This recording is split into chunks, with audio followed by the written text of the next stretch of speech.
Good afternoon.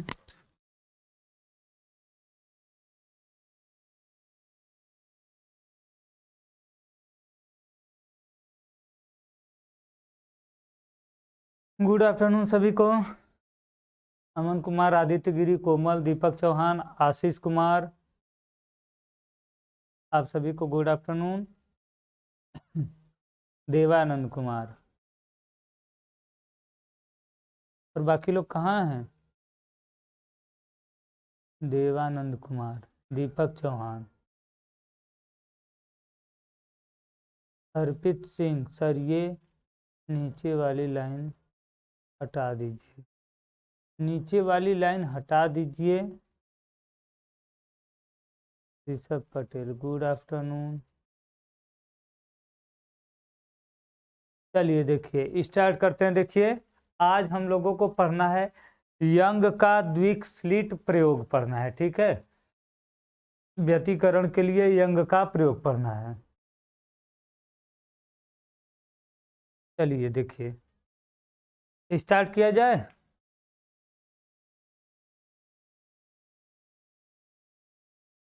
चलिए देखिए start करते हैं। देखिए पहला जो हमारा है पॉइंट, देखिए क्या है, यंग का द्विस्लिट प्रयोग। यंग का द्विस्लिट प्रयोग है, ठीक है।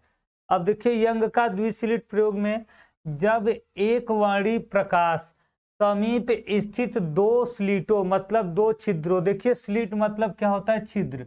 इसका देखिए अर्थ होता है, द्विस्लिट का जो अर्थ होता है इसका अर्थ होता है छिद्र। क्या होता है? छिद्र, छेद, ठीक है।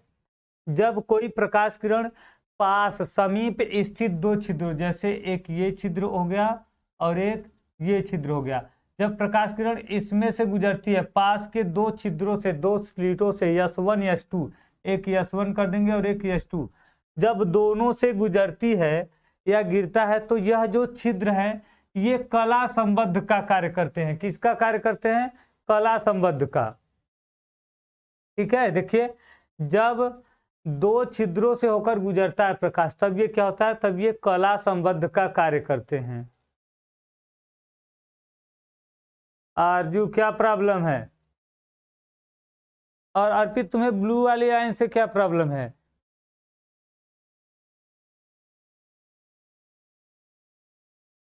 रहेगा उतना ही, लिखा जाएगा उतना ही, तो आपको क्या दिक्कत है? आरजू क्या प्रॉब्लम है, बोलो बेटा।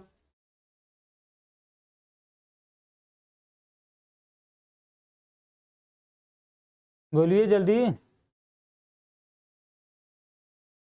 चलिए तब आगे बढ़ते हैं, ठीक है। जब देखिए प्रकाश ऐसे दो छिद्रों से होकर गुजरती है तो यह दोनों छिद्र किसकी तरह कार्य करते हैं?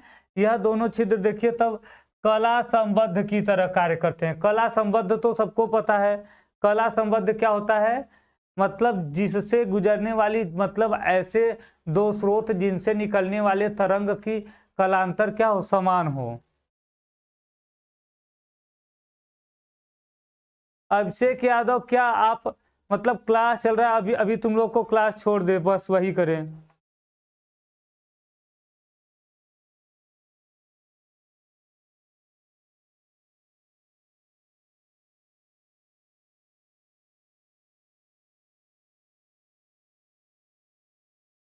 ठीक है। तो देखिए जब एक वर्णी मतलब एक रंग का जो प्रकाश है वह दो छिद्रों से होकर गुजरता है, वो भी ऐसे दो छिद्र जो पास हो, संकीर्ण मतलब पास पास होता है, संकीर्ण मतलब पास होना, तब यह दोनों छिद्र किसकी तरह कार्य करेंगे? कला संबद्ध की तरह कार्य करेंगे। और कला संबद्ध आप लोग पढ़ चुके हैं, ऐसे दो स्रोत जिनसे निकलने वाले तरंगों के बीच कलांतर क्या हो, कलांतर समान हो या नियत हो, उसे क्या कहते हैं? कला संबद्ध। और देखिए जब इनसे आने वाली तरंगे, इन दोनों छिद्रों से आने वाली तरंगे अध्यारोपित करती हैं, मतलब एक दूसरे में मिलती हैं, अध्यारोपित करती हैं, तो प्राप्त व्यतिकरण को पर्दे पर प्राप्त किया जाता है। आप जानते हैं जब दो तरंगे एक दूसरे को ऐसे अध्यारोपित करती हैं तो इसे क्या कहते हैं? व्यतिकरण कहते हैं। इसको क्या कहेंगे? व्यतिकरण। और इनको हम पर्दे पर क्या कर सकते हैं? पर्दे पर प्राप्त किया जा सकता है। इसके जो गुण है, जो व्यतिकरण होता है, इसको पर्दे पर देखिए प्राप्त किया जा सकता है। इस प्रयोग में पर्दे पर एकांतर क्रम में काली, जो काली पट्टी, देखिए कुछ पट्टियां दिखाई देती, कुछ काली होती हैं और कुछ चमकीली। काली पट्टी को अदीप्त कहते हैं, चमकीली पट्टी को दीप्त कहते हैं, जिन्हें हम फ्रिंज कहते हैं। ठीक है, अदीप्त फ्रिंज और दीप्त फ्रिंज।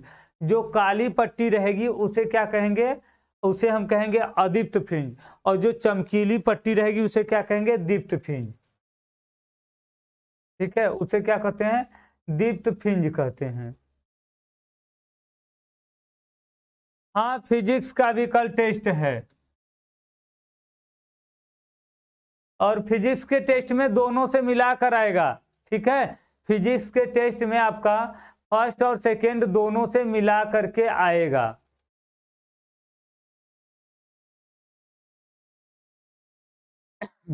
कोई दिक्कत नहीं है आरजू।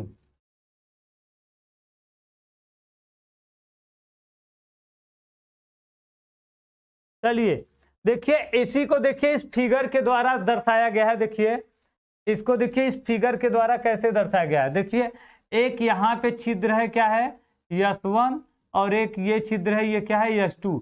एक ये छिद्र है, एक ये। जब ये एक वर्णी प्रकाश इन छिद्रों से गुजरेगा तो इसके विवर्तन को देखिए, इसका विवर्तन होगा, मतलब कुछ किरण यहाँ से निकलेंगी और कुछ किरण यहाँ से निकलेंगी। और यदि बीच में एक पर्दा ये लगा दिया जाए तो पर्दे पर ऐसी पट्टियां दिखाई देंगी, कुछ काली पट्टी, फिर कुछ चमकीली, फिर कुछ काली, फिर चमकीली, काली पट्टी, चमकीली पट्टी, ऐसे मतलब एकांतर क्रम में एक काली, एक चमकीली, एक काली, एक चमकीली पट्टियां दिखाई देती हैं। ठीक है, पतली पतली पट्टियां दिखाई देंगी। तो जो देखिए काली पट्टी है ये, इसको क्या कहते हैं, अदीप्त बोलते हैं, और फिर चमकीली को दीप्त, फिर काली पट्टी को अदीप्त बोलेंगे, फिर चमकीली को दीप्त। तो देखिए यहां से स्टार्ट करेंगे तो एक पहले काली पट्टी है, अदीप्त है, फिर एक चमकीली है, दीप्त, फिर दूसरी काली पट्टी है, फिर चमकीली, फिर काली, फिर चमकीली। तो यही कह रहा है, देखिए जब प्रकाश किरण दो छिद्रों S1 S2 से गुजरता है तो इसके व्यतिकरण को हम पर्दे पर देख सकते हैं, और इसके व्यतिकरण को पर्दे पर जब लाते हैं, देखते हैं, तो इसमें कुछ काली और सफेद पट्टियां, काली और क्या चमकीली पट्टियां दिखाई देती हैं, जिन्हें हम क्या कहते हैं, फ्रिंज कहते हैं। क्या कहते हैं, फ्रिंज। ठीक है, इन्हें क्या कहते हैं, हम फ्रिंज कहते हैं। और ये पॉइंट देख लीजिए, इसमें जो ये डी क्या है, डी देखिए स्मॉल डी क्या है, ये स्लीटों के बीच की दूरी है, मतलब दोनों छिद्रों के बीच की दूरी है, S1 S2 के बीच की दूरी क्या है, स्मॉल डी। कैपिटल डी क्या है, देखिए कैपिटल डी आपका, देखिए इस जो स्लीट है यहां से पर्दे के बीच की दूरी को क्या कहते हैं, कैपिटल डी। जो पर्दा है और जो छिद्र है दोनों के बीच की दूरी को क्या कहेंगे, कैपिटल डी। लैम्डा क्या है, देखिए जो स्रोत से उत्सर्जित प्रकाश है उसका तरंग दैर्ध्य, जो प्रकाश यहां से निकल रहा है उसके तरंग दैर्ध्य को हम किससे दिखाएंगे, लैम्डा से दिखाएंगे। टेस्ट टाइम बता दिया जाएगा अमन तिवारी, वो आपको जब अपलोड किया जाएगा तो देख लेंगे, एप्लीकेशन पे ही टाइमिंग के साथ वो आ जाएगा कि कब ओपन होगा। जैसे क्लास का शेड्यूल रहता है, आप देख लेते हैं कब कौन सा क्लास चलने वाला है, वैसे वो भी है, सेट कर दिया जाएगा, आप खुद देख लेंगे कब होगा। ठीक है, तो ये देखिए इसमें कंफ्यूज नहीं होना चाहिए। यंग ने क्या किया था, एक वर्णी प्रकाश को दो रेखा छिद्रों से होकर गुजारा, और इन रेखा छिद्रों को क्या कहा कि यह कला संबद्ध की तरह कार्य करेंगी, और इससे एक किरण निकलेगी, एक इससे, तो दोनों आपस में अध्यारोपित करेंगी, मिलेंगी। तो इनके मिलने से जो पर्दे पर हम व्यतिकरण देखेंगे उसमें काली चमकीली ऐसे पट्टियां दिखाई देंगी। काली पट्टी को हम क्या कहते हैं, अदीप्त फ्रिंज, और चमकीली पट्टी को क्या कहते हैं, दीप्त फ्रिंज कहते हैं, अदीप्त और दीप्त फ्रिंज। ठीक है, और स्मॉल डी क्या है, दोनों स्लीटों के बीच की दूरी को स्मॉल डी कहते हैं। पर्दे और इस स्रोत जो है इसके बीच की दूरी को क्या कहेंगे, कैपिटल डी। और लैम्डा क्या है, जो इस स्लीट से जो निकलने वाले प्रकाश है, तरंग है, प्रकाश तरंग, उसका तरंग दैर्ध्य है लैम्डा।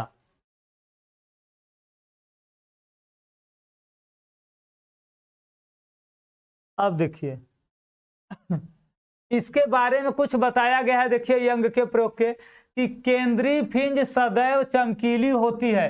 क्योंकि केंद्रीय स्थिति पर फाई क्या होता है, जीरो। फाई क्या है, देखिए कलांतर, या तो ये क्या है, पथांतर। आप लोगों को पहले बता चुके हैं व्यतिकरण में, फाई क्या है, कलांतर है। दो तरंगों के बीच के कलांतर को क्या कहते हैं, फाई, और उनके बीच पथांतर, पथ के अंतर को क्या कहते हैं, रास्ते के अंतर को डेल से दिखाते हैं, पथांतर। ठीक है, तो देखिए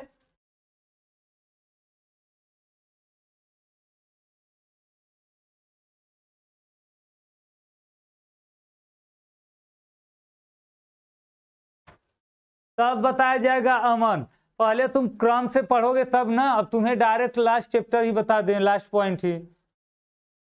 पहले जो बता रहे हैं वो तो आप देख ही नहीं रहे हैं, आगे के बारे में पहले ही पहुंच गए। पहले जो चल रहा है उसको तो कंफर्म कर लो।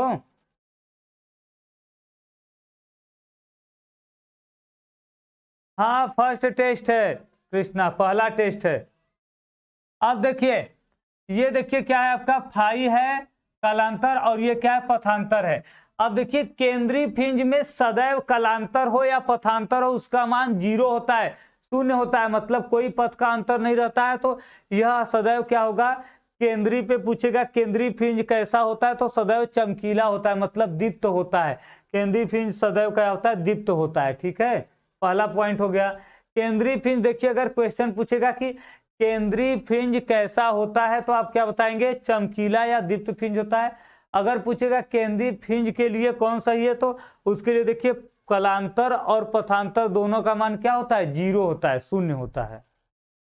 ठीक है, और देखिए यहां दूसरा पॉइंट देखिए क्या है, स्लिट के द्वारा प्राप्त फिंज समायोजन बिंदु स्रोत के द्वारा प्राप्त फिंज समायोजन से अधिक चमकीला होता है। देखिए ये जो स्लिट से प्राप्त फिंज होता है वह बिंदु स्रोत से, देखिए यहां एक स्लिट से जो फिंज ये बन रहा है फिंज, और एक बिंदु रहेगा, देखिए बिंदु से जब प्रकाश किरण चलेगा तब जो बनेगा फिंज, मतलब एक रहेगा बिंदु, वहां से किरण जाएगी तो फिंज मिलेगा, ये दो स्लिटों से निकलने पर फिंज बन रहा है।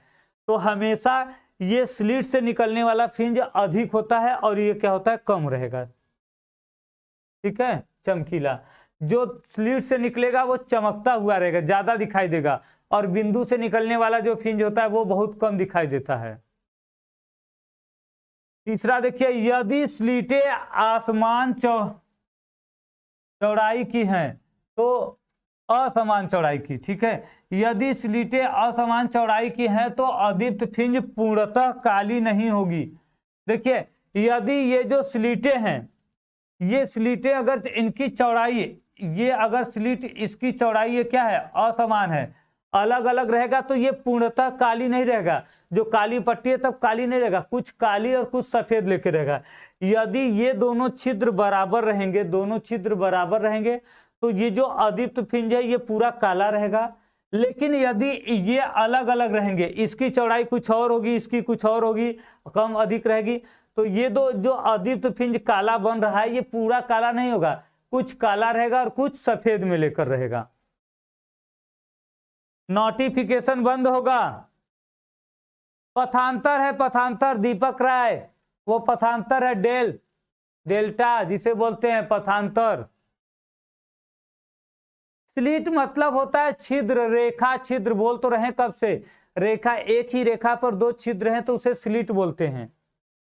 इसीलिए बोल रहे हैं, आप लोग सुनिए ध्यान से, हम एक ही चीज को 2 बार 3 बार बोल रहे हैं, ध्यान से सुनेंगे तभी कंफर्म होगा। आपको बोले थे कि तरंग प्रकाशिकी में आपका 1 सप्ताह का चैप्टर है, 1 वीक का, इसे आप लोग बहुत अच्छे से ध्यान से समझेंगे, और बात करने में इधर उधर बिजी रहेंगे तो नहीं समझ में आएगा। ठीक है, चलिए देखिए, और यदि स्लिट की चौड़ाई बहुत अधिक है तो पर्दे पर एक समान चमक प्राप्त होगी। देखिए कह रहा है कि यदि ये जो स्लिट है इसकी चौड़ाई बहुत ज्यादा हो, इसके छेद की, मतलब इस छिद्र की चौड़ाई बहुत ज्यादा हो, चौड़ाई अधिक रहेगी तो इस पर्दे पे काली पट्टी नहीं दिखाई देगी, तब पूरा सफेद पट्टी दिखाई देगा। देखिए दोनों समान रहेगा, जब दोनों छिद्र बराबर बराबर रहेंगे तो आधा सफेद रहेगा आधा काला होगा, लेकिन जब दोनों असमान रहेंगे तो काले वाले में भी कुछ सफेद रहेगा। लेकिन जब दोनों की चौड़ाई बहुत अधिक हो जाएगी तो यहाँ काली पट्टी नहीं मिलेगी, अदीप्त फिंज नहीं मिलेगा, तब पूरा क्या मिलेगा, दीप्त फिंज मिलेगा। तब पूरा दीप्त फिंज मिलेगा।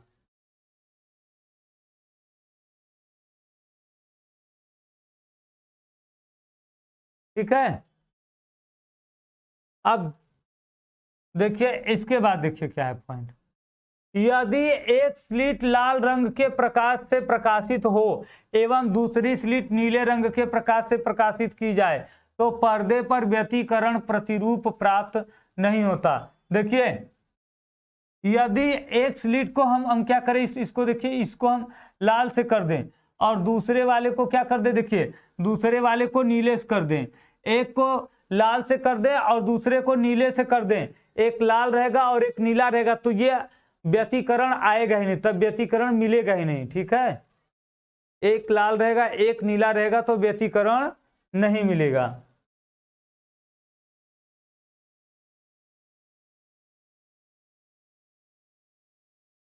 आगे देखिए, यदि दो कला संबद्ध स्रोत में एक वस्तु एवं दूसरा इस वस्तु का परावर्तित प्रतिबिंब है तब केंद्रीय फ्रिंज चमकीली न होकर काली होगी। देखिए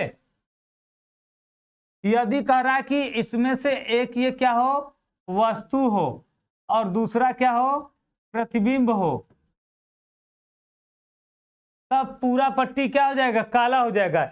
एक वस्तु रहेगा दूसरा इसी का प्रतिबिंब रहेगा जो कार्य करेगा फ्रिंज का, तो ये जो पट्टी मिली है पूरा पूरा पट्टी काली मिल जाएगी। ठीक है, पूरी पट्टी क्या हो जाएगी, काली मिल जाएगी।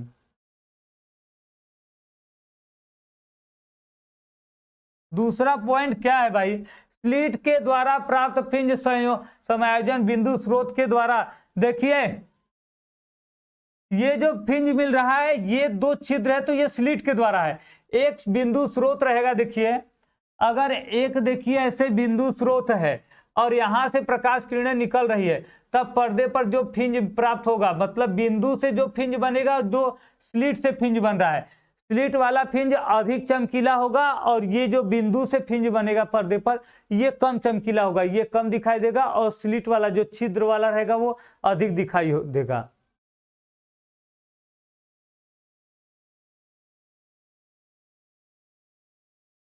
ईशा कुमारी सब बता रहे हैं, फ्रिंज की चौड़ाई के लिए डी लैम्डा अपान डी पूरा बता रहे हैं। पहले एक एक पॉइंट तो समझो, तुम लोगों में यही तो सबसे बड़ी कमी है तैयारी करने के लिए कि तुम लोग बस वही चीज देखते हो जो मतलब याद है, बस उसी को देखना चाह। पहले ये तो जान लेंगे कि फ्रिंज क्या है, फ्रिंज किसे कहते हैं, फ्रिंज की चौड़ाई क्या है, तब तो उसका फार्मूला देखेंगे। पहले आप लोग फार्मूला ही देख लेंगे। क्या समझ में नहीं आया बताइए, इसमें क्या नहीं आ रहा है? आप लोग ये कक्षा 11 में पढ़े, पूरा 12 में पूरा वही है। देखिए यदि दो आपके रेखा हो और इसमें दो छिद्र हो, इधर से हम टार्च जला रहे हैं तो इससे जो प्रकाश निकलेगा उसको पर्दे पर देखेंगे तो कहीं कहीं चमक दिखाई देती है, कहीं कहीं काला। आप लोग देखे होंगे जब किसी खिड़की में से प्रकाश किरण आती है तो कुछ जगह वो चमकता हुआ दिखाई देता है, कुछ जगह नहीं दिखाई देता। तो वही चीज है ना, जब दो छेद में से, दीवार में दो छेद हैं उसमें से प्रकाश आएगा तो कहीं कहीं चमक रहेगा, कहीं कहीं काला दिखाई देगा।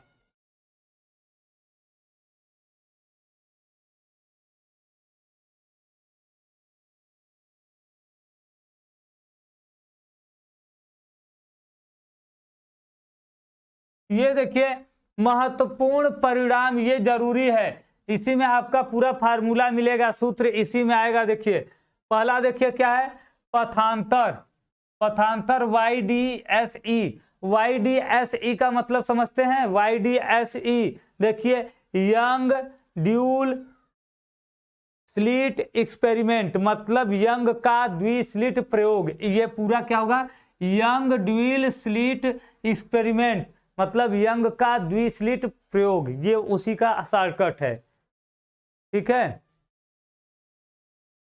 फ्रिंज अभी तो बताए हैं यार, तुम लोग ध्यान नहीं है लगता आप लोग का। बोले हैं ना कि जब इस छिद्रों में से, देखिए इन छिद्रों में से प्रकाश जाएगा ऐसे ऐसे पर्दे पर, इसमें से भी जाएगा ऐसे, तो पर्दा लगा देंगे सामने तो पर्दे पे आधे दूरी तक चमक दिखाई देगी, प्रकाश दिखाई देगा, आधे दूरी तक अंधेरा रहेगा, फिर प्रकाश दिखाई देगा, फिर अंधेरा। तो यही जो पट्टी दिखाई दे रही प्रकाश की अंधेरे की, प्रकाश की अंधेरे की, वही क्या कहलाएगा हमारा, उसी को कहते हैं हम फ्रिंज।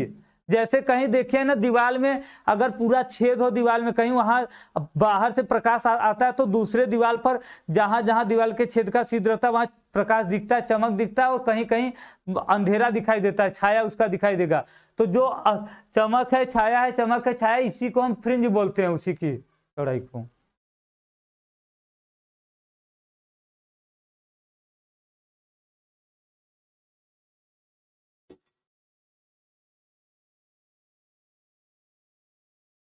ठीक है, तो देखिए कह रहा है पथांतर, चित्र में दिखाए गए पर्दे के अनुसार देखिए पथांतर का सूत्र देखिए क्या रहेगा, डेल बराबर डेल्टा आई plus delta F. Delta F क्या है देखिए, झिर्री से निर्गत तरंग के मध्य पथांतर, और डेल्टा आई क्या है, जीरो। डेल्टा आई जीरो, देखिए जब डेल्टा आई जीरो हो, देखिए ये क्या है, झिर्री, डेल्टा एफ क्या है, झिर्री से निर्गत तरंग के मध्य पथांतर। देखिए ऐसे, देखिए प्रकाश किरण एक यहां से आएगा ऐसे, और एक यहां से आएगा, तो इनके बीच ये जो पथांतर है, ये देखिए P मान लीजिए, तो देखिए S1 S2P माइनस S1P, यही क्या कहलाएगा, पथांतर कहलाएगा, डेल्टा एफ कहलाएगा, यही क्या कहला जाएगा हमारा। मतलब इस स्लिट से एक तरंग ये निकलेगी, कहीं जाकर मिलेगी, और वहीं पर दूसरी तरंग जाके मिलेगी, तो दोनों के पथ का, दोनों के रास्तों का जो अंतर रहेगा, ये क्या कहलाएगा हमारा, डेल्टा एफ।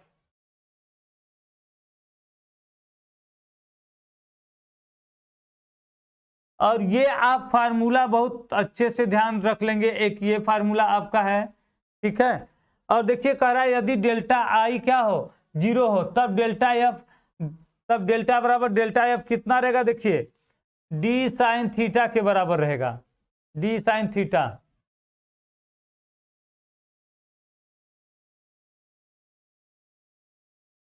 डाउट सॉल्व होता है कब कॉल किए थे, कॉल किए थे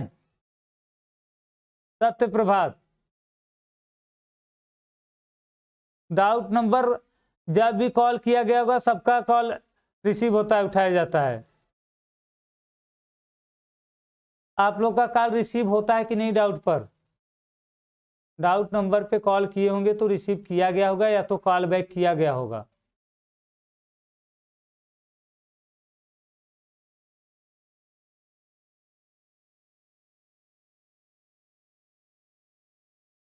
सत्य प्रभात कॉल कब किए थे,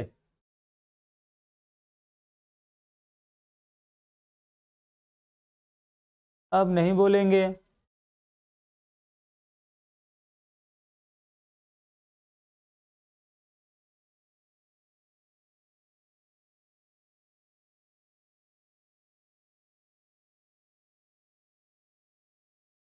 पढ़ने का मूड नहीं है आप लोगों का आज,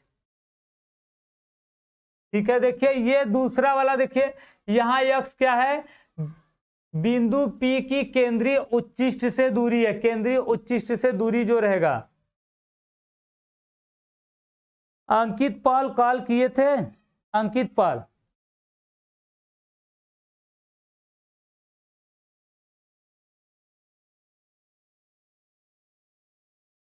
तो पूछ तो रहे हैं सत्र, तो 11 बजे कब, 11 बजे सुबह में किए थे कि रात को, 11 बजे सुबह किए थे कि 11 बजे रात को।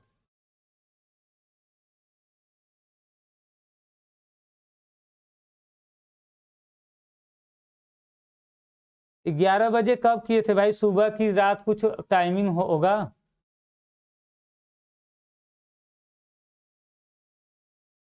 यहाँ पे मान लिया गया है, क्या नाम है, प्रिंस कुमार वर्मा, देखिए मान लिए हैं कि यदि डेल्टा आई का मान जीरो हो जाए तब ये डायरेक्ट क्या हो जाएगा, डेल्टा एफ हो जाएगा।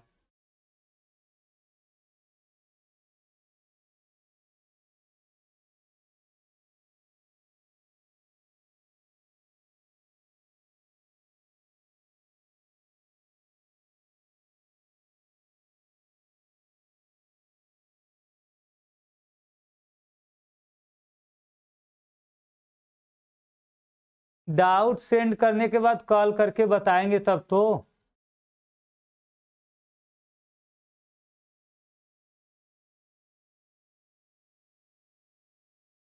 आप लोगों को बताया गया सत्यप्रभात, क्लास खत्म होने के सब लोग ध्यान से सुन लीजिए, क्लास खत्म होने के जस्ट बाद आप लोग कॉल करेंगे तभी रिसीव होगा।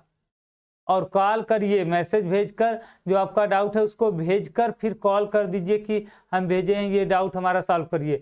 अब आप पहले कॉल करेंगे या बहुत ज़्यादा बाद में करेंगे तो नहीं होगा। आपका क्लास ऑफ होता है, क्लास ऑफ होने के 2 मिनट बाद 10 मिनट तक चाहे जब कॉल करिए। आप ज़्यादा लेट या तो पहले करेंगे तो रिसीव नहीं होगा ना, टीचर रुके नहीं रहते हैं। टीचर पढ़ाएंगे 10-20 मिनट रुकते हैं आपके डाउट के लिए, उसके बाद चले जाते हैं। ठीक है,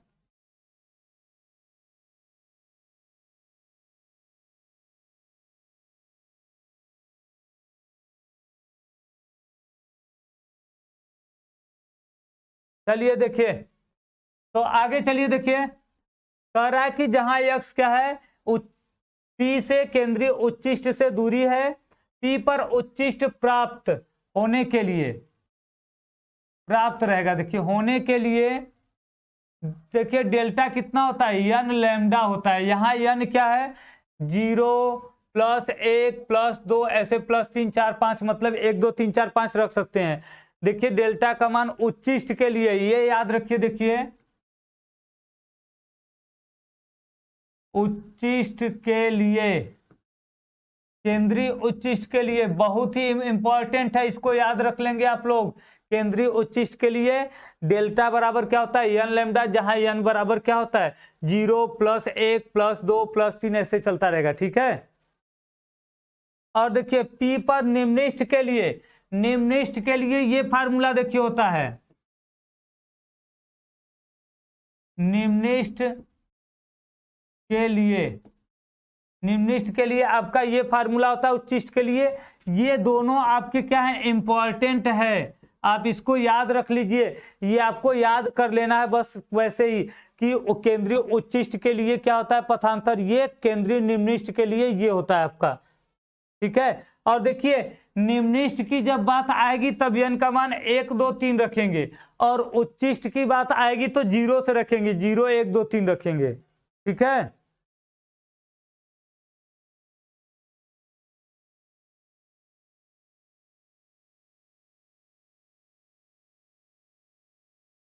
देखिए यहाँ पे ये आपका है यस1, देखिए उसी को दिखाया गया है, देखिए यस1 है, यस2 है। देखिए एक प्रकाश किरण आएगा तो देखिए यहां से प्रकाश किरण जाएगा तो ये दूरी क्या होगी, यस1p, और ये दूसरे यस2 वाले छेद से जाएगा तो क्या हो जाएगा, यस2p।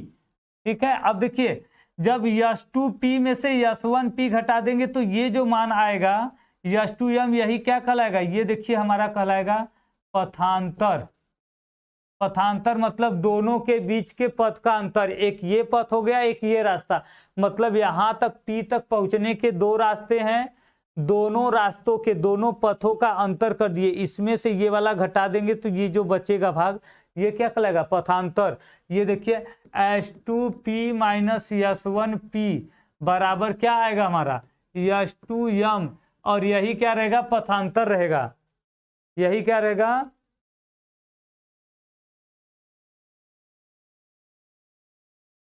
पथांतर आया था।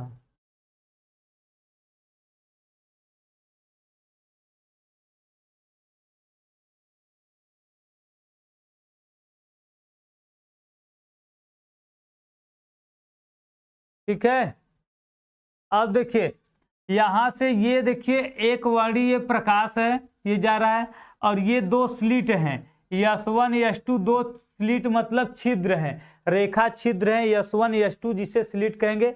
इनके बीच की दूरी कितनी है, D है, बीच की दूरी कितना है, D है। अब देखिए प्रकाश किरण यहां से निकलेगा तो यहां पर मिलेगा P पर एक दीप्त फिन, और दूसरा भी P पर जाएगा। तो जब दोनों के रास्तों, इसका ये पथ है S2P और इसका पथ है S1P, दोनों के पथों का अंतर क्या कहलाएगा, पथांतर कहलाता है। अब इसी से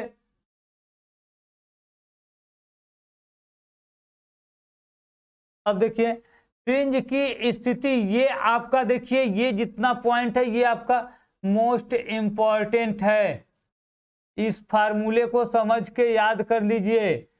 ये जो फार्मूला जा रहे हैं बताने, इसको समझकर अच्छे से समझिए, एक बार नहीं 2 बार बता रहे हैं। देखिए दोनों पॉइंट को 2-2 बार बता रहे हैं, आप लोग ध्यान से सुनिए क्योंकि ये बहुत ही जरूरी है।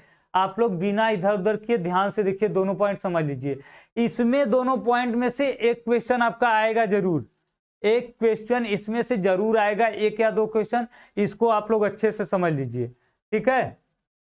देखिए फ्रिंज की स्थिति, देखिए यानवी चमकीली फ्रिंज के लिए केंद्रीय दीप्त फ्रिंज से दूरी, देखिए जैसे आपका बना था ना, एक दीप्त अदीप्त दीप्त अदीप्त दीप्त अदीप्त बना था फ्रिंज, नीचे भी दीप्त अदीप्त बना था। तो पहला दूसरा तीसरा, जैसे यानवी दीप्त फ्रिंज की दूरी के लिए देखिए फार्मूला क्या होता है, यन लैम्डा डी अपान डी, जहां यन क्या है देखिए,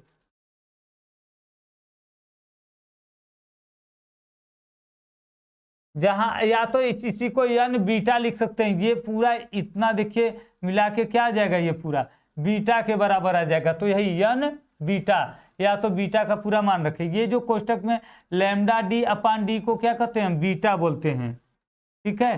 तो देखिए जहां यन का मान क्या है, 1 2 3 4 5 6 आता रहेगा। हमें जो पूछेगा, अगर क्वेश्चन में पूछेगा, देखिए एग्जाम में पूछेगा कि फ्रिंज की स्थिति के लिए कि 10वीं फ्रिंज की चौड़ाई ज्ञात कीजिए, देखिए आपको डी का मान दे देगा, इसका मान लैम्डा का मान दे देगा, पूछ देगा कि 10वीं दीप्त फ्रिंज की चौड़ाई, 5वीं फ्रिंज दीप्त फ्रिंज की, 6वीं, तो जो मान देगा वो एन का मान हम यहाँ रख देंगे, यही करेंगे। और देखिए यानवी काली फ्रिंज, देखिए ये चमकीली के लिए था, मतलब दीप्त के लिए था, और ये देखिए क्या है, काली फ्रिंज के दीप्त फ्रिंज से दूरी। देखिए काली फ्रिंज से क्या होगा, काली फ्रिंज के लिए 2 प्रकार का था ना, एक चमकीला था एक काला था, एक चमकीला एक काला। तो काली वाले के लिए फार्मूला देखिए क्या होता है, काले वाले के लिए देखिए फार्मूला ये होता है 2n-1 लैम्डा डी अपान 2d, ठीक है। जहां n का मान क्या होता है, देखिए 1 2 3 रखेंगे। इसको देखिए हम ऐसे भी लिख सकते हैं 2n-1 अपान 2 फिर लैम्डा डी अपान डी, ये तो जैसे था ही, देखो इसमें लैम्डा डी अपान डी, बस ये n का मान बदल गया, n की जगह ये आ जाएगा। अब इसका डेरिवेशन पूरा आप लोग अभी करने के चक्कर में मत रहिए, डेरिवेशन 1 से 2 पेज का है, वो करेंगे तो 1 घंटा उसी में लग जाएगा। आपको सीयूटी का एग्जाम देना है तो बस समझिए कि इसमें यन क्या है, देखिए यन आपका फ्रिंज की संख्या है, कौन सा फ्रिंज निकालना है, 5वां 6वां 7वां जो भी पूछेगा वो आपका यन रहेगा। और लैम्डा क्या है, तरंग दैर्ध्य है। डी क्या है, डी देखिए आपका है तो जो छिद्र होते हैं S1 S2, इससे पर्दे के बीच की दूरी को डी कहते हैं और इनकी बीच की दूरी को स्मॉल डी कहते हैं। दोनों छिद्रों के बीच की दूरी को स्मॉल डी और पर्दे के बीच की दूरी को कैपिटल डी कहते हैं, बस ये आपको समझना है। अरे जीरो फ्रिंज नहीं आएगा ना, राज कैसे आएगा, जीरो क्यों नहीं है सर, जीरो नहीं आएगा क्योंकि फ्रिंज का संख्या कम से कम 1 तो होगा। जो काली पट्टी दिखाई देती है, हम बताए कि टार्च जलाते हैं अंधेरे में तो कहीं कहीं चमक दिखाई देता है, कहीं कहीं अंधेरा, अब उसकी संख्या जीरो तो आएगी नहीं, कम से कम एक जगह तो चमक होगा ही, 1 पॉइंट तो होगा ही, अब जीरो तो आ नहीं सकता है।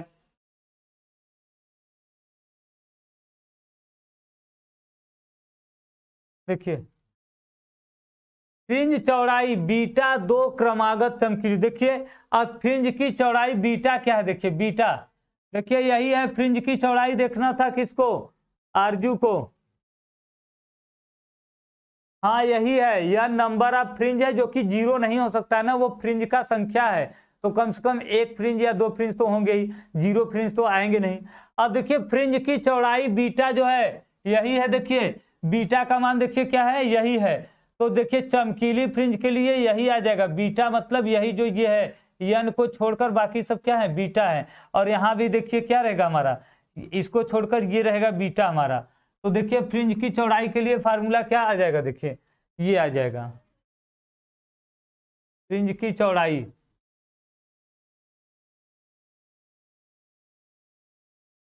प्रत्येक फ्रिंज की चौड़ाई,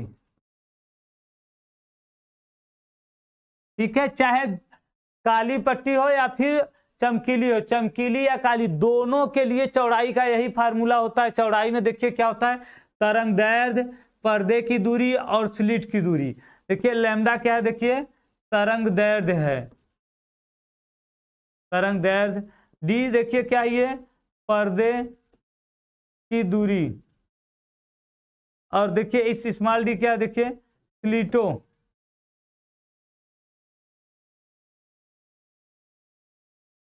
स्लिटों के बीच दूरी। स्लिटों के बीच दूरी। ठीक है, यही देखिए है।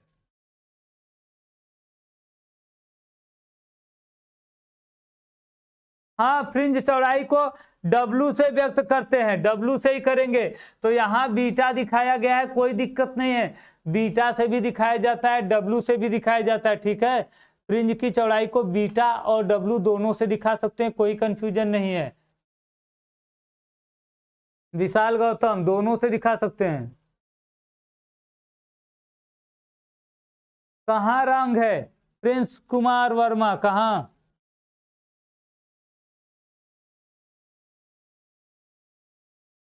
हाँ, काली फ्रिंज को अदीप्त कहते हैं।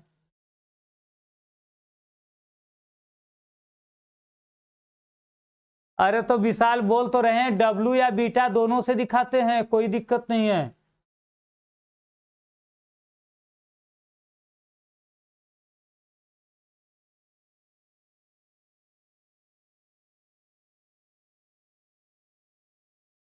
नहीं भाई, जीरो नहीं होगा, जीरो क्यों होगा?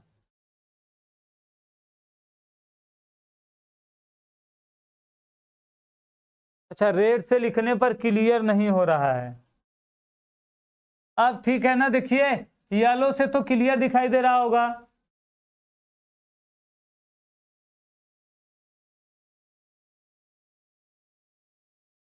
देखिए यही है फार्मूला। देखिए S1 S2 है, देखिए थीटा कोण पे है।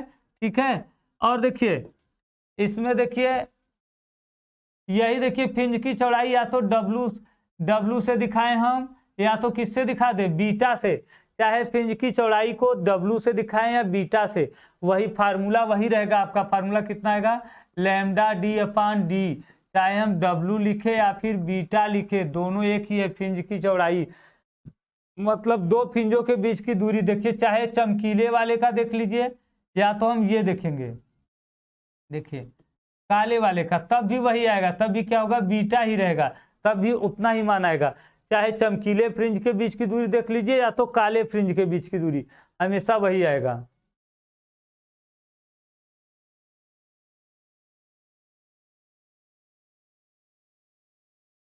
काले फ्रिंज को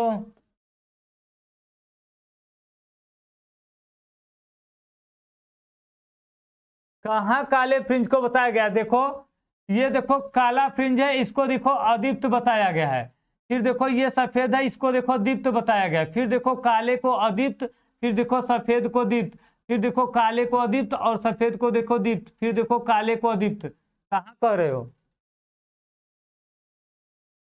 काले को अदीप्त कहते हैं। यहां भी देखो, देखो काली फ्रिंज को क्या कहते हैं? देखिए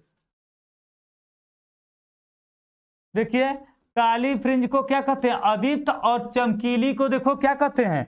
दीप्त।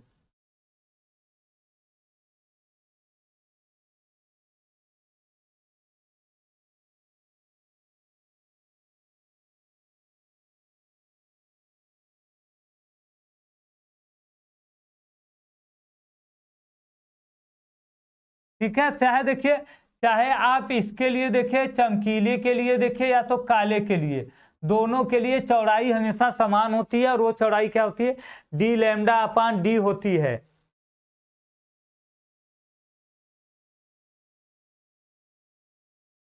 देखिए एक कोणी फ्रिंज की चौड़ाई, देखिए कोणी चौड़ाई जो ये है थीटा, देखिए यहां पर जो दिया है, ये जो थीटा आया है, कोणी चौड़ाई जो थीटा आया है। ठीक है, देखिए कोणी चौड़ाई ये जो थीटा है, थीटा का मान देखिए हम कैसे करेंगे। देखिए देखिए थीटा के लिए सूत्र क्या होता है? λ/d, या तो डायरेक्ट β/d कर सकते हैं, क्योंकि देखिए बीटा का मान देखिए क्या रहता है? d/d।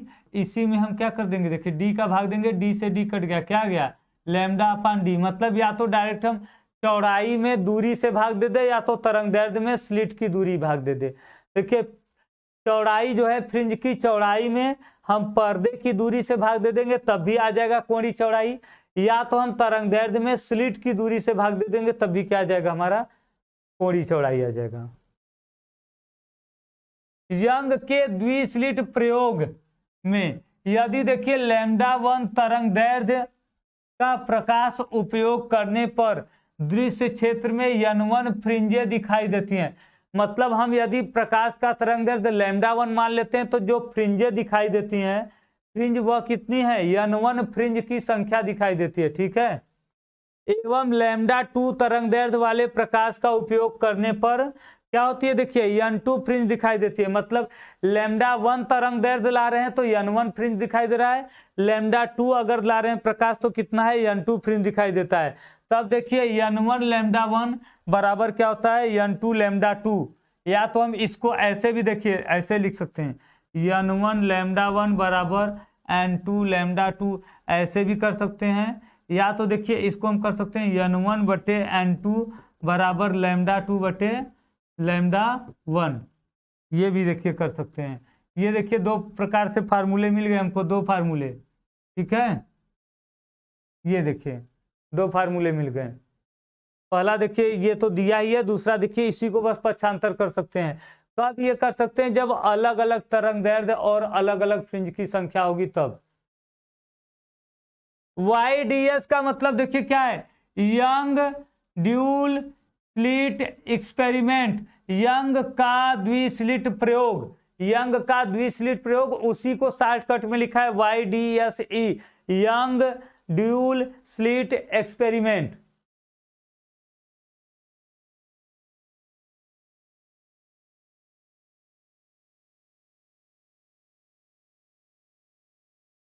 आगे देखिए फ्रिंजों के बीच की दूरी, दो फ्रिंजों के बीच की दूरी कितनी रहेगी, देखिए डेल्टा एक्स, ये कितना आ जाएगा, देखिए फ्रिंजों के बीच की दूरी, जब देखिए यनवी चमकीली एवं यमवी चमकीली फ्रिंज के बीच की दूरी क्या आ जाएगा, देखिए ये आ जाएगा, जब चमकीली के लिए रहेगा तब।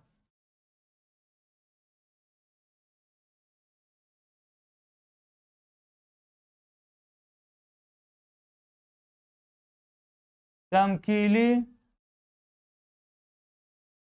फ्रिंज के बीच दूरी, ठीक है। और ये किसके लिए देखिए है, ये देखिए चमकीली एवं काली फ्रिंज, ये किसके लिए है, देखिए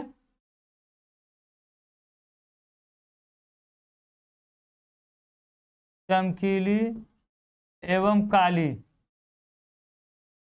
फ्रिंज के बीच दूरी, चमकीली एवं काली फ्रिंज के बीच दूरी, ठीक है। ये आपका देखिए चमकीली के बीच दूरी है और ये काली के लिए बीच दूरी है। केवल इसमें बस आपको फार्मूला ही बस याद करने हैं और ज्यादा कुछ करना नहीं है।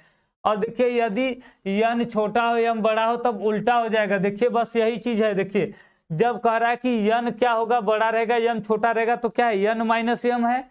और यहाँ पर इसी को उल्टा कर दिया कि जब यन छोटा रहेगा यम बड़ा रहेगा तो यम माइनस यन, मतलब हमेशा अधिक वाले में से कम वाला घटाते हैं। फ्रिंज की संख्या जो होती है अधिक संख्या में से कम संख्या वाला घटाते हैं। जैसे 10वां फ्रिंज और 8वां फ्रिंज है तो 10 - 8 करेंगे, 8वां हो फ्रिंज और चौथा हो तो 8 - 4 करेंगे। हमेशा अधिक संख्या में से कम संख्या घटाते हैं।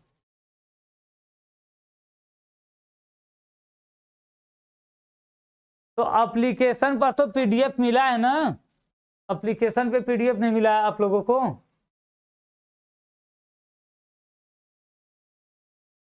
एप्लीकेशन पे पीडीएफ मिला है कि नहीं?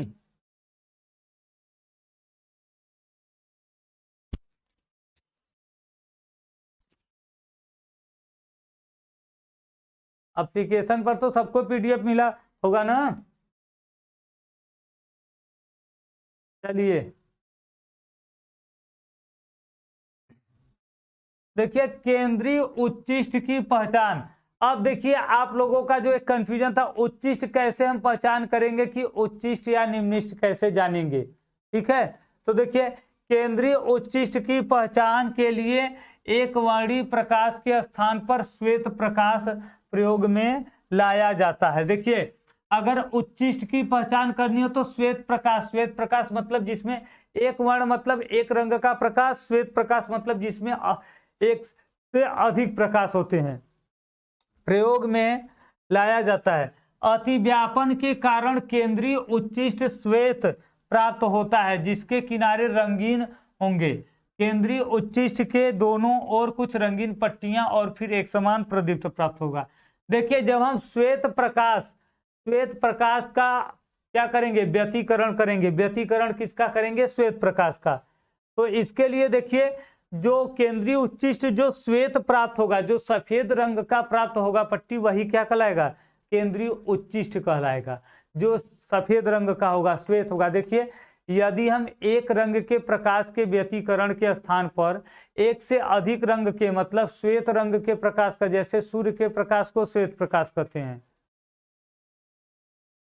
ठीक है, सूर्य के प्रकाश को क्या कहते हैं, श्वेत प्रकाश। तो जब वो क्या करेगा, देखिए, श्वेत प्रकाश का उपयोग करेंगे तो जो हमें श्वेत प्रतिदीप्ति उत्पन्न होगी, जो चमक उत्पन्न होती है, कई रंग का मिलेगा। देखिए, जब अलग अलग रंग के प्रकाश का करेंगे तो जो पर्दे पर पट्टी मिलेगी वो भी अलग अलग रंग की मिलेगी। तो जो उसमें से श्वेत रंग की रहेगी वही क्या होगी, वही उच्चिष्ट होगी।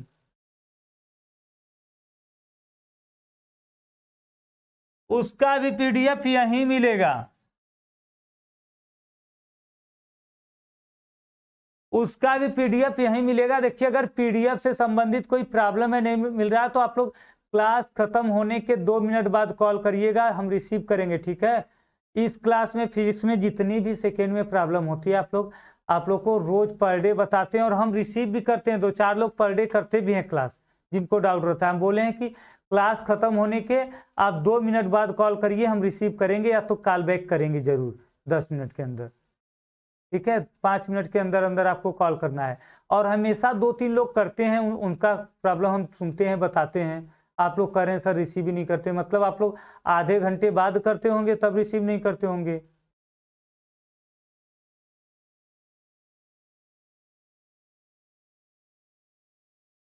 हाँ, वो भी बता रहे हैं विशाल गौतम।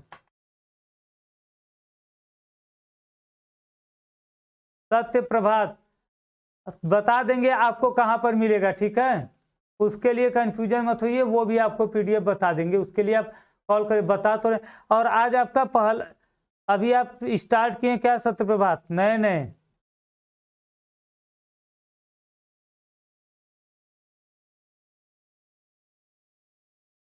सलमान खान, टाइम नहीं हो गया है, 10 मिनट टाइम एक्स्ट्रा दो। आपको समय से पहले पूरा करके रिवीजन भी करना है आपको 1 महीने, ठीक है। अभी इस समय टाइम का ज्यादा ध्यान मत दो। 10 मिनट अगर एक्स्ट्रा पढ़ लोगे तो बहुत ज्यादा नहीं होगा।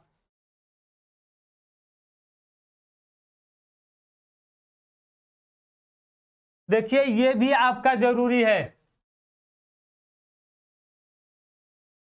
देखिए, YDS मतलब यंग द्विस्लिट प्रयोग को किसी अन्य माध्यम में ले जाए तब लैम्डा बदलता है।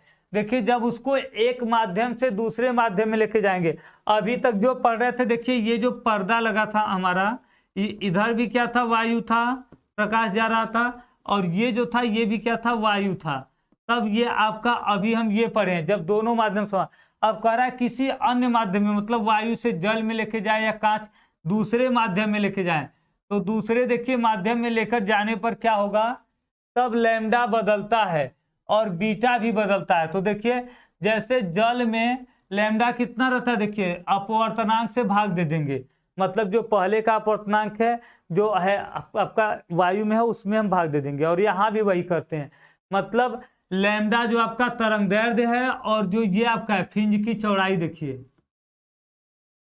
चौड़ाई, और ये जो आपका देखिए तरंग दैर्ध्य, ठीक है, चौड़ाई और तरंग दैर्ध्य दोनों में देखिए क्या होता है, दोनों में हम उसके क्या करेंगे, अपवर्तनांक से भाग दे देंगे, तब जाके हमें रियल पता चलेगा जब उसको किसी दूसरे माध्यम में लेके जाएंगे। और यदि उसी माध्यम में से उसी में जा रहा है तब कोई परिवर्तन नहीं होगा। जैसे वायु से वायु में जा रहा है, या तो दोनों साइड क्या करें हम देखिए, इस जो S1 S2 है, इधर भी क्या कर दें, हम जल कर दें, इधर भी जल कर दें, तब भी कोई परिवर्तन नहीं होगा।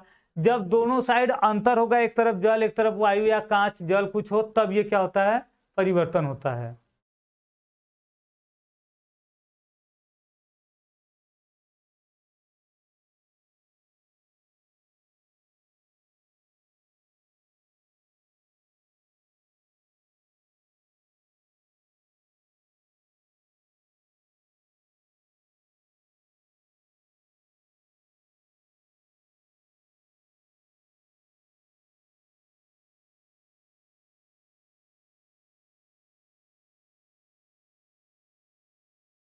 एक साथ पूरा चैप्टर चाहिए।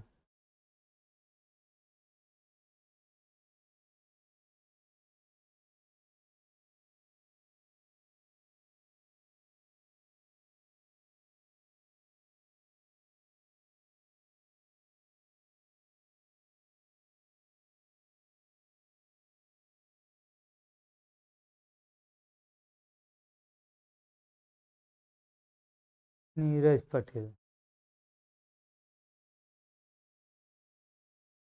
हाँ तो नेट पैक होना चाहिए थोड़ा सा बढ़ती।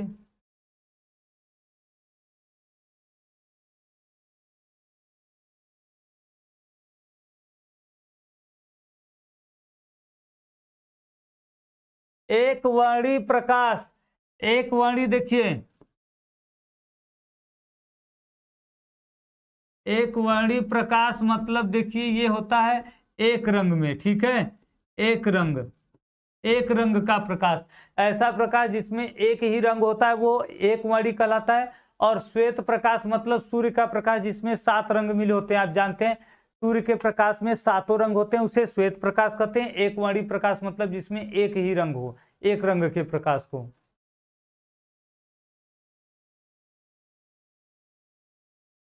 साफ नहीं दिख रहा है।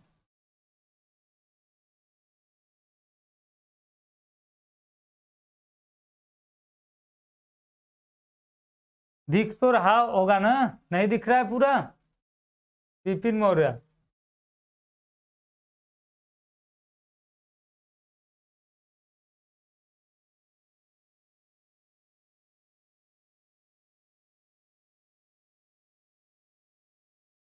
देखिए बस ये देख लीजिए, अस्पष्ट तथा अस्थाई व्यतिकरण की शर्तें, उसके बाद फिर नेक्स्ट डे पढ़ेंगे, ठीक है। देखिए व्यतिकरण तरंगों के माध्यम मध्य प्रारंभिक कलांतर सदैव नियत रहना चाहिए, अन्यथा व्यतिकरण अस्थाई नहीं रहेगा। ये भी देखिए आपका एक इम्पोर्टेंट है, ये भी आपका इम्पोर्टेंट टॉपिक है, ठीक है, इम्पोर्टेंट टॉपिक है। देखिए इसमें क्या है, पहला ये कि जो व्यतिकरण है, व्यतिकरण होने के लिए व्यतिकरण तरंगों के मध्य प्रारंभिक कलांतर सदैव क्या रहना चाहिए, नियत रहना चाहिए। मतलब ये क्या होनी चाहिए, देखिए तरंगे, इसका मतलब है देखिए तरंगे समान कला में होनी चाहिए, ठीक है, कला संबद्ध, कला संबद्ध होनी चाहिए, ठीक है। इसका ये देखिए आपका मतलब कि तरंगे क्या होनी चाहिए, कला संबद्ध में होनी चाहिए। कला संबद्ध तरंगे कहते हैं, किसे कहते हैं, जिसमें कलांतर सदैव नियत होता है। आप लोग पढ़े हैं 11th में, कलांतर सदैव नियत रहता है तो उसे क्या कहते हैं, कला संबद्ध कहते हैं स्रोत। तो पहला देखिए ये सबसे इंपॉर्टेंट टॉपिक है, पहला वाला पॉइंट। ये बार बार आपसे एग्जाम में पूछा जाता है कि मतलब व्यतिकरण के लिए, व्यतिकारी तरंग या व्यतिकरण के लिए सदैव तरंगों के बीच कलांतर नियत होना चाहिए, या तो उसी को कह सकते हैं कि ये तरंगे क्या होनी चाहिए, कला संबद्ध होनी चाहिए, एक ही कला में होनी चाहिए। दूसरा देखिए क्या है, व्यतिकारी तरंगों की आवृत्तियां एवं तरंग दैर्ध्य समान होना चाहिए। देखिए आवृत्ति जो इसका न्यू का मान है और तरंग दैर्ध्य लैम्डा का मान है, हमेशा समान होना चाहिए। आवृत्ति और तरंग दैर्ध्य सदैव क्या होना चाहिए, समान होना चाहिए, ठीक है। और देखिए आगे क्या है, समान होनी चाहिए, समान न होने पर कलांतर नियत नहीं रहेगा, क्योंकि समान नहीं रहेगा तो कलांतर नियत ही नहीं होगा, समान न रहने पर कलांतर नियत नहीं होगा। प्रकाश एक वर्णी होना चाहिए, प्रत्येक तरंगदैर्घ्य के संगत एक व्यतिकरण प्रारूप होता है। देखा, देखिए बस इतना याद रखना है, प्रकाश एक वर्णी होना चाहिए, प्रकाश एक वर्णी होना चाहिए, ये तीसरा पॉइंट है। और चौथा देखिए, व्यतिकारी तरंगों के आयाम समान होने चाहिए, उसके आयाम समान होने चाहिए, ये भी क्या है, इंपॉर्टेंट है। देखिए बस पॉइंट याद करना, देखिए शर्त है, ये आपका बहुविकल्पी में बार बार पूछेगा, आवश्यक शर्त। देखिए 2 पॉइंट ये हो गए और 2 पॉइंट क्या आपके हैं, ये हैं कि उसके देखिए एक वर्णी होना चाहिए, मतलब एक रंग में होना चाहिए, और व्यतिकारी तरंग के आयाम समान होने चाहिए। उसका आयाम, आयाम मतलब देखिए क्या होता है, ये जो दूरी होती है कंपन करने की दूरी को क्या कहते हैं, आयाम, ये ऐसे दिखाते हैं। तो उनके दूरी क्या होनी चाहिए, मतलब आयाम उनका समान होना चाहिए। और देखिए अगला क्या, देखिए पांचवा, दोनों कला संबद्ध स्रोत एक दूसरे के नजदीक होने चाहिए, ये भी देखिए हैं, नजदीक होने चाहिए। ये आपके इंपॉर्टेंट पॉइंट है, बता रहे हैं। इससे भी आपका एक प्रश्न देखेंगे बनेगा, भी हम बताएंगे क्वेश्चन, ठीक है।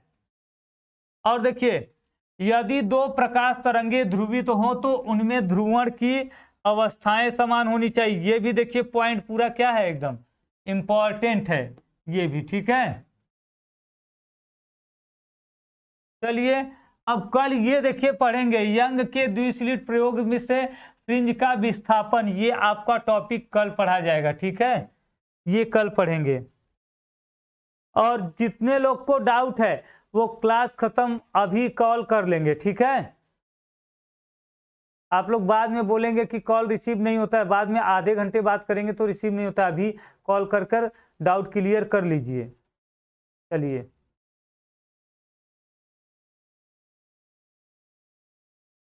कल आप लोग तैयार रहिएगा, कल ये आपका टॉपिक क्लोज हो जाएगा, और कल इंपॉर्टेंट आपका रहेगा, उसमें आपको क्वेश्चन भी बताएंगे कि इन सबसे पॉइंट से कैसे क्वेश्चन पूछे जा सकते हैं, कैसे आंसर देने हैं। कल आपको ये टॉपिक क्लियर करा के उसका क्या करेंगे, क्वेश्चन भी समझा देंगे कि इस टॉपिक से किस प्रकार के क्वेश्चन कैसे कैसे पूछे जाएंगे और उसको कैसे सॉल्व करना है।